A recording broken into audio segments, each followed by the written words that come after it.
जय हिंद दोस्तों। स्वागत है आप सबका स्लीपी क्लासेस के यूट्यूब चैनल पे। उम्मीद करता हूं आप सब बहुत बढ़िया होंगे। तो दोस्तों आज 4 जनवरी को हम जो इंपॉर्टेंट एडिटोरियल्स आए हैं हिंदू और इंडियन एक्सप्रेस में से, तो हम वो डिस्कस करेंगे। तो दोस्तों आज 3 आर्टिकल्स हैं जो मुझे रेलेवेंट लगे आज हमारे एग्जामिनेशन पॉइंट ऑफ व्यू से, तो उसको हम डिस्कस करेंगे आज। दोस्तों एक और बात मैं आपको बताना चाहता हूं before we start this video कि हर एक आर्टिकल के एंड में, अब एक नया इनिशिएटिव है ये, तो हम हर एक आर्टिकल के एंड में क्वेश्चन लिखेंगे। वो क्वेश्चन जो है उसका आंसर आपको अगर आप लिखना चाहें तो लिख सकते हैं, लेकिन अदरवाइज उसका आंसर ऑलरेडी हमारे आर्टिकल में ही प्रोवाइडेड होगा, हमारे एडिटोरियल में ही प्रोवाइडेड होगा। सो क्वेश्चन जो है so they are framed at the end of the discussion of each editorial. Content जो है उसके आंसर का वो आपको एडिटोरियल के बीच में से मिल जाएगा, जो हमने 200-250 वर्ड्स में आपके सामने प्रिपेयर किया है। इसका फायदा क्या है कि आपको इजी रहेगा, बिकॉज आप काफ़ी बच्चे कहते थे कि सर एडिटोरियल्स याद कैसे करें। बिकॉज देखिए टू बी वेरी फ्रैंक, हमारा GS2 और GST का जो कंपोनेंट है और इवन एसए की भी बात करें, काफ़ी हद तक हमारे एडिटोरियल से रिवाइज हो जाता है। तो इस करके हमने वो क्वेश्चन आंसर फॉर्मेट में जब हम चलेंगे तो हमको और ईजी रहेगा याद रखना। तो क्वेश्चन दिया हुआ है eight the end of the editorial, answer जो उसका है वो कंटेंट में दिया हुआ है, वो मैं आपको बता दूंगा कौन से रेलेवेंट पॉइंट्स हैं जिसमें से उसका आंसर निकल सकता है। तो आप अगर चाहें तो लिख सकते हैं, ना चाहें तो आप अपने रिकॉर्ड के लिए मेंटेन करके रख सकते हैं। This will be a regular exercise 365 days a year, ताकि आपकी आंसर राइटिंग प्रैक्टिस भी साथ के साथ चलती रहे। चलिए अब कम शब्दों में ज्यादा बातें करनी है, एडिटोरियल्स हमने डिस्कस करने हैं, ज्यादा टाइम नहीं लेंगे आपका दोस्तों। तो पहला article, India's rights record America's blinkered vision. Now look who's talking. America, दादा of democracy, the watchman of democracy. देखिए इंडिया और अमेरिका के रिलेशंस अभी हाल ही में अगर हम बात करें पिछले 10 सालों में तो काफी अच्छे हो गए हैं। इंडिया और अमेरिका के रिलेशंस वैसे नहीं हैं जो कि प्री 1991 एरा में थे। तो we have become good friends, in fact that has become a bone of contention with other countries like Russia and China. तो उन दोनों को बहुत प्रॉब्लम होती है कि इंडिया और अमेरिका के रिलेशन अच्छे क्यों हैं। As a matter of fact, India is considered as a critical ally by the Americans, the only designated major defense partner। देखिए तो हमारा जो औहदा है, जो हमारा रिलेशन है अमेरिका के साथ, बहुत आगे अगर हम कंपेयर करें पिछले कुछ 30 सालों से, तो बहुत ज्यादा स्ट्रेटेजिक हो चुका है। However, देखिए रिपोर्ट्स आती हैं ह्यूमन राइट वायलेशंस की, डेमोक्रेसी की, सिविल लिबर्टीज की। अब ये जो सारी रिपोर्ट्स आती हैं तो ये इंडिया को अच्छी लाइट में पोर्ट्रे नहीं करते हैं। अगर हम प्रेस फ्रीडम की बात करें, सिविल लिबर्टीज की बात करें, अब ये जो थिंक टैंक्स हैं जो ये रिपोर्ट्स बनाते हैं, मोस्टली अमेरिकन कंट्रोल्ड है, मोस्टली अमेरिकन लेड है। लेकिन अमेरिका और इंडिया का रिलेशन क्योंकि बहुत अच्छा है, तो अमेरिका और इंडिया की डिप्लोमेसी के कारण इंडिया को इस बात से इम्यूनिटी मिल जाती है दैट ओके नो वरीज कि इंडिया के जो सिविल लिबर्टीज के रिकॉर्ड हैं, ट्रैक रिकॉर्ड्स इतने अच्छे नहीं हैं, बट नेवरदलेस इंडिया हमारा फ्रेंड है, तो कोई बात नहीं, कोई बुरी बात नहीं है। पर यह कहना कि इंडिया की सिविल लिबर्टीज का रिकॉर्ड अच्छा नहीं है, देखिए डेमोक्रेसी है, मानते हैं बात। After all America is the oldest democracy, India is the largest democracy. लेकिन हर एक डेमोक्रेसी में कमियां होती हैं। अगर हमारी डेमोक्रेसी में कमियां हैं तो उनकी डेमोक्रेसी में भी कमियां हैं, तो वो भी कोई दूध के धुले हुए नहीं है। तो अगर हम बात करें कुछ ऐसी रिपोर्ट्स की, so for example world indices on India, तो यूएस बेस्ड फ्रीडम हाउस इसने रिपोर्ट निकाली थी जिसने इंडिया को पार्टली फ्री डिक्लेयर किया था कि भी इंडिया कंप्लीटली डेमोक्रेटिक नहीं है। स्वीडन वीडेम इंस्टीट्यूट की बात करें, so this portrayed India as an electoral autocracy. ठीक है कि यहां पे जी मेजॉरिटी की पॉपुलैरिटी है, तो ये इलेक्टोरल ऑटोक्रेसी है, यहां पे सिविल लिबर्टीज की, माइनॉरिटीज की इतनी ज्यादा प्रोटेक्शन नहीं की जाती है। इंडिया की रैंक अगर हम world press freedom of index की बात करें तो 142 था। अब ये जो रिपोर्ट्स आ रही हैं, अब इंडियन गवर्नमेंट का ये कहना होता है देखिए ये तो एक फॉरेन कॉन्स्पिरेसी है, ये साजिश है इंडिया को एक बैड इमेज में पोर्ट्रे करने के लिए। देखिए टू बी वेरी फ्रैंक, कुछ ना कुछ कमियां तो हमारी कंट्री में होंगी, इसी करके ये बातें हो रही हैं। बट नेवरदलेस अमेरिका भी कोई दूध का धुला नहीं है। तो अमेरिका का ये कहना कि भाई यहाँ पे हमारी जो माइनॉरिटीज हैं, चाहे वो क्रिश्चियंस हैं, चाहे वो मुस्लिम्स हैं, उनके ऊपर टॉर्चर किया जा रहा है, उनके ऊपर अत्याचार किया जा रहा है, that is of a grave concern. So look who is talking. America में कितने सारे ब्लैक्स रहते हैं, इनफैक्ट जो ब्लैक्स की पॉपुलेशन है अमेरिका में, वो चलो ऑब्वियसली वो माइनॉरिटी है वहां पे, और मेजॉरिटी तो वहां पे व्हाइट्स ही हैं।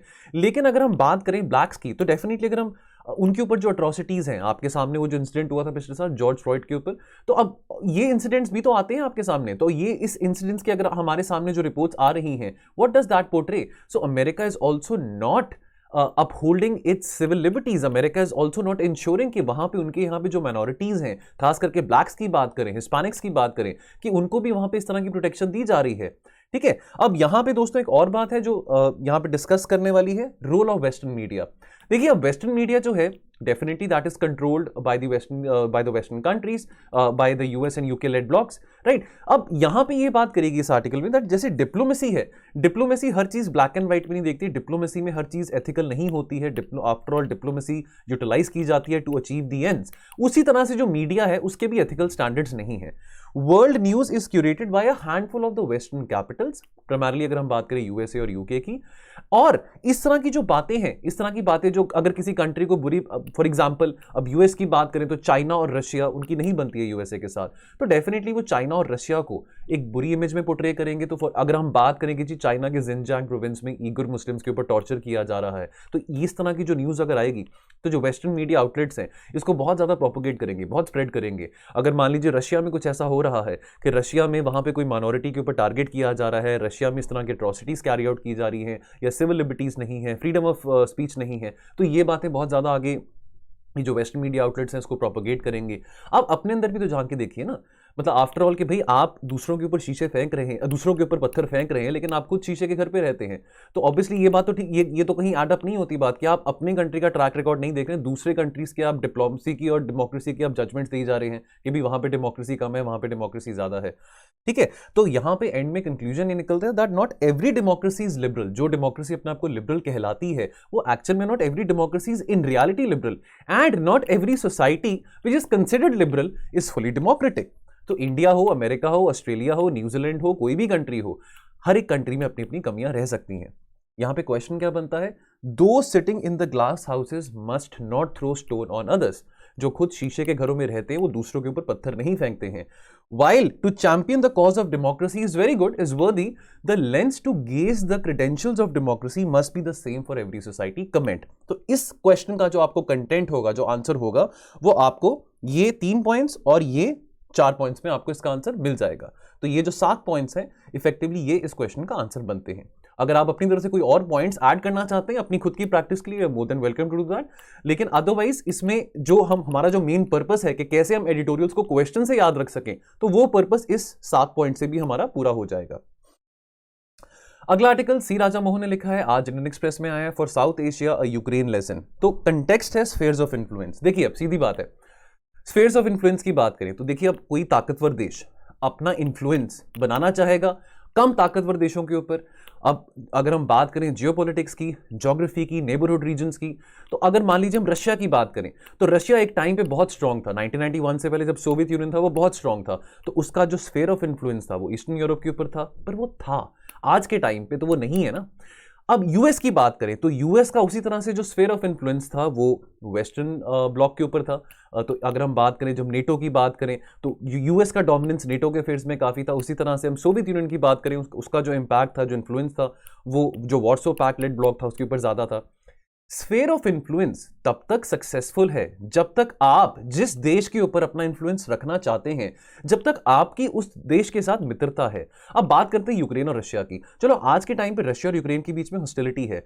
रशिया ने जब क्रीमिया को अनेक्स किया, यूक्रेन का जो हिस्सा था क्रीमिया 2014 में, उसके बाद से यूक्रेन और रशिया के बीच में हम हॉस्टिलिटी देख रहे हैं। रशिया को इनसिक्योरिटी थी कि भाई जो यूक्रेन है वो वेस्टर्न ब्लॉक के टुवर्ड्स ड्रिफ्ट कर रहा है, नेटो के टुवर्ड्स ड्रिफ्ट कर रहा है, तो उस इनसिक्योरिटी में क्रीमिया को अनेक्स कर लिया। अब रशिया की ये पूरी कोशिश है कि भाई वो पूरा जोर लगा रहा है रशिया कि किसी तरह से यूक्रेन नेटो का अलाय ना बने। ऑल्दो जॉर्जिया और यूक्रेन जो कि फॉर्मर सोवियत यूनियन कॉलोनीज थी, they are NATO partner countries but they are not allies. लेकिन नेटो का जो इन्फ्लुएंस है यूक्रेन के ऊपर बढ़ रहा है बिकॉज रशिया ने ऐसे काम करे हैं यूक्रेन के साथ जिसके करके मजबूरन यूक्रेन ज्यादा नजदीक हो गया है नेटो के। तो बात यह आती कि आप अपना स्फीयर ऑफ इन्फ्लुएंस तब तक नहीं सक्सेसफुल रख पाएंगे जब तक आप अपने ऑनगोइंग कन्फ्लिक्ट्स, अपने ऑनगोइंग इश्यूज रिजॉल्व नहीं करते हैं। तो अगर रशिया और यूक्रेन अपने इश्यूज रिजॉल्व नहीं करता तो डेफिनेटली यूक्रेन का नेटो के टुवर्ड्स ड्रिफ्ट करना बहुत लेजिटिमेट है।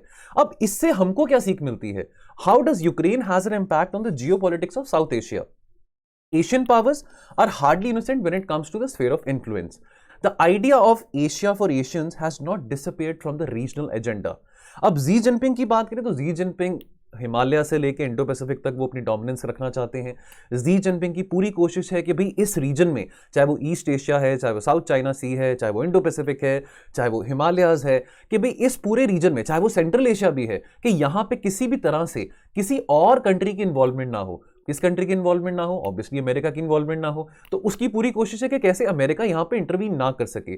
तो जो एसेंस है, यही एसेंस है स्फीयर ऑफ इन्फ्लुएंस का, securing one's area of interest from the intervention by the other great powers. ये बहुत अच्छी लाइन है, ये सी राजा मोहन ने अपने आर्टिकल में लिखी थी, जो मैंने इटालिक करके बोल्ड करी है। तो भाई ये बात तो बिल्कुल सही है कि आप अपना जो इंटरेस्ट है, जो आप अपना एरिया ऑफ इंटरेस्ट है उसको सिक्योर करना चाहेंगे, तभी आप अपनी डोमिनेंस मेंटेन कर तभी आप अपनी डोमिनेंस और अपनी हेजेमनी मेंटेन कर पाएंगे ना, अदरवाइज तो वी लूज दैट आउट। तो यहां पे कोई गलत बात नहीं है। Spheres of influence endure only when the dominant power is wise and its neighbors are prudent। लेकिन ये सब होने के लिए समझदारी अगर डोमिनेंट पावर ने दिखानी है और प्रैक्टिकलिटी अगर अगर नेबरिंग कंट्रीज ने दिखानी है, तो उसके लिए दोनों का समझदार होना बहुत जरूरी है। लेकिन दोनों के बीच में जो कन्फ्लिक्ट्स हैं उसका रिजॉल्व होना भी बहुत जरूरी है। अब इससे चलो साउथ एशिया का इंपैक्ट हमको समझ आता है कि यूक्रेन से साउथ एशिया पे, यूक्रेन के और रशिया और जो नेटो के कन्फ्लिक्ट से साउथ एशिया को क्या सबक मिलता है। लेकिन इससे इंडिया को क्या सबक मिलता है? अगर हम इंडिया की बात करें, what can India gain from the whole situation unfolding between Russia, Ukraine and NATO? Now India की बात करें, now India has inherited an expensive sphere of influence in the subcontinent and deep down in the Indian Ocean as well from the British Raj. A rising India today definitely wants to reclaim that influence, that glory which it had. इसको हम सब continent कहते हैं ना India. अब ये जो हम साउथ एशियन रीजन को पूरा हम सब कॉन्टिनेंट कहते हैं, तो पहले तो सब ये इंडिया का ही पार्ट था, चाहे वो बांग्लादेश हो, चाहे वो म्यांमार हो, चाहे वो अफगानिस्तान हो, चाहे वो पाकिस्तान हो। अब India wants to reclaim that influence जो उसने अभी इनहेरिट किया है since the time India got independence. लेकिन अभी इंडिया को काउंटर करने के लिए कौन है? चाइना है। यानी कि इंडिया की ज्योग्राफिकल डोमेन में, इंडिया की ज्योग्राफिकल नेबरहुड में, रीजन में, अगर उसका स्फीयर ऑफ इन्फ्लुएंस काउंटर कोई कर रहा है, तो वो कौन कर रहा है? चाइना। तो इसके चलते इंडिया का बहुत जरूरी बनता है अपने नेबर्स के साथ रिलेशन सुधारना, कन्फ्लिक्ट्स को रिजॉल्व करना। अगर इंडिया ऐसा नहीं करेगा तो डेफिनेटली चाइना वो स्पेस ज्यादा ऑक्यूपाई करेगा। Else the smaller states will move, smaller states Nepal, Bangladesh, Maldives, Sri Lanka, Pakistan, these will mobilize other powers. Other powers कौन है? Obviously China, to strengthen their strategic autonomy from India. So till the time India does not resolve its conflicts in the neighborhood region, it will be very difficult for India to, number one, maintain the legitimacy of its dominance in this whole region. Realpolitik यानी कि practicality demands that Delhi thinks regionally, south Asian region wise की अगर हम बात करें, rather than just nationally on issues. देखिए, अब अगर हम सिटीजनशिप अमेंडमेंट एक्ट की बात करें तो कितना कुछ कहा गया कि जो मुस्लिम्स हैं, जो नॉर्थ ईस्ट में रहते हैं, कि वो बांग्लादेशी हैं, टर्माइट्स हैं, जो इमिग्रेंट्स बांग्लादेश से माइग्रेट करके असम में, मणिपुर में रह रहे हैं, कि उनको भी यहाँ से बाहर निकालो। अब इस सब के चलते ऑब्वियसली इंडिया की जो सॉफ्ट पावर है, इंडिया की अगर हम बात करें, सॉफ्ट डिप्लोमेसी की बात करें, that did had an impact on India soft power also. तो अगर इस तरह की पॉलिसीज जो कि हम यहाँ पे अपनी माइनॉरिटीज की अगेंस्ट टारगेट करके निकाल रहे हैं, फॉर एग्जाम्पल अगर सिटीजनशिप अमेंडमेंट एक्ट की बात करें, तो definitely that will not put India in good picture in front of a country like Bangladesh और in front of other Muslim countries. तो this will give an opportunity for our smaller countries, for the smaller neighbours of India to be more close towards China. India's neighbors can't ignore the reality that Delhi के जो stakes हैं in the South Asian neighborhood, वो पहले भी और आज भी और कल भी हमेशा बहुत ज्यादा रहेंगे as compared to China. This is the Indian subcontinent. This is not the Chinese subcontinent. China की कोशिश रही है, वो स्ट्रिंग ऑफ पर्ल्स पॉलिसी की बात करें कि कैसे हम इंडिया को काउंटर कर सकते हैं उसी के नेबरहुड रीजन में। लेकिन these are our neighboring countries. They have to realize one thing, that practically जो दिल्ली के जो स्टेक्स हैं, जो दिल्ली के stakes involve in the South Asian neighbourhood, वो बहुत ज्यादा है as compared to China. Question इस आर्टिकल से क्या बनता है? How does sphere of influence regulates competition between great powers, discuss in the context of geopolitics of South Asia. तो अगर इसका हमने आंसर लिखना है, तो इसका जो आंसर है हमको ये 6 पॉइंट्स में और ये 6 पॉइंट्स में मिल जाएगा। तो ये जो 12 पॉइंट्स हैं, ये 12 पॉइंट्स में से हमको इसका आंसर बन जाता है। अगला आर्टिकल, लास्ट आर्टिकल है एडिंग इन गवर्नेंस। क्या कंटेक्स्ट है? Relevance of non state actors. तो नॉन स्टेट एक्टर्स में सिर्फ टेरर ग्रुप्स नहीं आते, नॉन स्टेट एक्टर्स में एनजीओस भी आते हैं। ठीक है, एनजीओस की बात करें, सिविल सोसाइटी ऑर्गेनाइजेशंस की बात करें, तो अब देखिए बहुत जरूरी है। देखिए आमतौर पे इंडिया में अगर हम बात करते हैं तो एनजीओस को एक बहुत बुरी नजर से देखा जाता है कि जो एनजीओस हैं वो एंटी नेशनल हैं, उनको फॉरेन फंडिंग मिल रही है, वो anti India activities carry on कर रहे हैं, कि जो एनजीओस हैं वो माओ सिंपथाइजर्स हैं, नक्सल सिंपथाइजर्स हैं, इस तरह की एंटी इंडिया प्रोपेगेंडा चलाते हैं। ये तो एक नेगेटिव इमेज हो गया एनजीओस का। हम एक थोड़ी एजुकेटेड सी बात करें, हम एकेडमिक सी बात करें, ठीक है, वो कॉन्स्पिरेसी वाली बात क्यों करनी।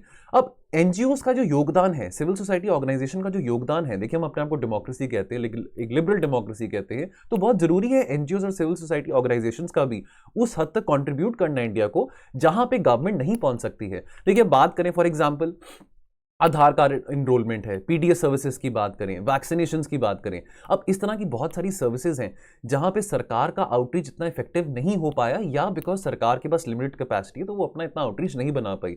इस तरह के कैंपेन्स में अवेयरनेस बढ़ाने के लिए, इस तरह से लोगों को जागरूक करने के लिए कितने सारे एनजीओज हैं, कितने सारे सिविल सोसाइटी ऑर्गेनाइजेशन हैं जो यहाँ पे हेल्प करते हैं, सरकार की हेल्प करते हैं इनडायरेक्टली। वो नॉन गवर्नमेंट ऑर्गेनाइजेशन जरूर हैं, but after all they are also a part of the society, they also help to strengthen the democracy. अब यहां पे अगर एनजीओज और सिविल सोसाइटी ऑर्गेनाइजेशंस की बात करें तो अब इनको फंडिंग कहां से आती है? अब चलो ये तो कॉन्स्पिरेसी होगी या ये कहना कि इनको फॉरेन फंडिंग मिल रही है एटसेट्रा एटसेट्रा, लेकिन हमारे यहां पे कॉर्पोरेट सोशल रिस्पांसिबिलिटी नाम की भी चीज है जिसको हम सीएसआर कहते हैं। अब कॉर्पोरेट सोशल रिस्पांसिबिलिटी वो नेसेसरी इम्पेटस, वो necessary inputs in the form of funds देते हैं to civil society organisation, to NGOs, ताकि वो अपने day to day functioning carry on कर सके।